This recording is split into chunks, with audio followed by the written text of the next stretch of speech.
எந்த ரூமுக்கு ஃபஸ்ட்டு போகிறது? புதுவிதமான கன்ஃபியூஷனாக இருக்குது. அதே கன்ஃபியூஷன் தான் நேற்று ப்ரோமோ பார்த்து எல்லாருக்குமே இருந்துக்கிட்டு இருக்க போகுது. நேற்று ஒரு ப்ரோமோ ரிலீஸ் பண்ணியிருப்பாங்க. ஸோ ஒரு பக்கத்தில் ஆண்டவர் இருக்கார், இன்னொரு பக்கத்தில் தலைவர் இருக்கார். ரெண்டில் ஏதாவது தொடுங்க. என்ன தலை?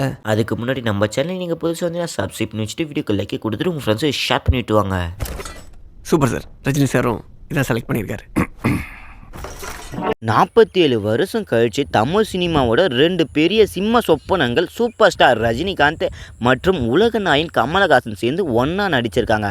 அந்த படத்தோட டைட்டில் என்னன்னா KH vs RK. நேற்று ரிலீஸ் ஆன ப்ரோமோவில் KH vs RK ப்ரோமோ பார்த்துருப்பீங்க. ஸோ நெல்சன் டைரக்ஷனில் அனிருத் மியூசிக் ஒரு தரமான ரெட்ரோ ஸ்வாகை பார்த்தினா சம்பவம் பண்ணியிருக்காங்க.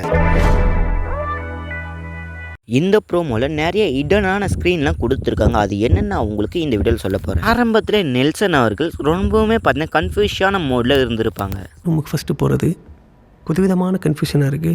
2 பெரிய சூப்பர் ஸ்டார்ஸை வச்சுக்கிட்டு ஒரு படம் எடுக்கிறது எவ்வளோ கஷ்டமாக இருக்குன்னு இந்த ஸ்டார்டிங் ப்ரோமோவிலேருந்தே கன்ஃபியூஷன் பண்ணுற மாதிரி நெல்சன் அவர்களை காமிச்சிருப்பாங்க. 2 பேருக்கும் மாற்றி மாற்றி காஸ்டியூம் கொடுக்கறது, ஸோ அவங்களுடைய ஸ்டைலை புரிஞ்சுக்கிறது, இந்த மாதிரி ஒரு சில விஷயங்களை பார்த்தா நெல்சன் ப்ரோமோலே பண்ணியிருப்பாங்க. சாரும் இதான் செலக்ட் பண்ணியிருக்காரு.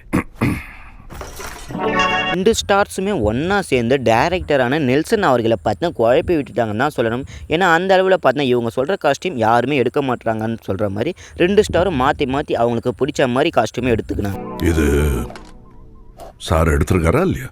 இல்லை சார்.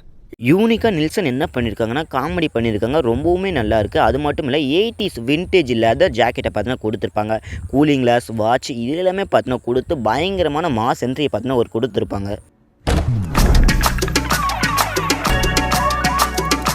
ஹிடன் ஸ்டோரிஸ் எங்கே வச்சுருக்காங்கன்னா 12:07 இந்த மணி நேரத்தில் பார்த்தா என்ட்ரி கொடுக்குறது, அனிருத் பேசுவது, இந்த மாதிரி நிறைய சீக்ரெட்டான மெசேஜ்லாம் கொடுத்துருக்காங்க. டிசம்பர் 12 தலைவரோட பிறந்தநாள், நவம்பர் 7 ஆண்டவரோட பிறந்தநாள், இது எல்லாமே பார்த்தா ஒரு க்ளூவாக கொடுத்துருக்காங்க.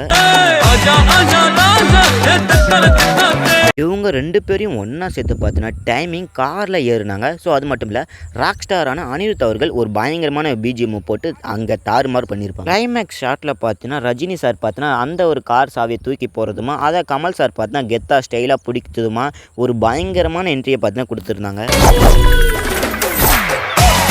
ஃபைனலாக 2 பேரும் ஒன்றா நெல்சனை பார்த்து எல்லாம் சரி, படத்தில் யார் ஹீரோன்னு கேட்டிருப்பாங்க. யார் ஹீரோ? மியூசிக் டைரக்டர் அனிருத் நெல்சனை பார்த்து சிரிக்க ஒரே காமெடியாக போச்சு. கேட்குறாங்கல்ல, சொல்லுங்க ஜி. இந்த படத்தில் யார் ஹீரோவாக இருப்பாங்க, யார் வில்லனாக இருப்பாங்கன்னு கமெண்ட்டில் நீங்கள் சொல்லுங்கள். சொல்கிறீங்களா இல்லையான்னு பார்க்கலாம்.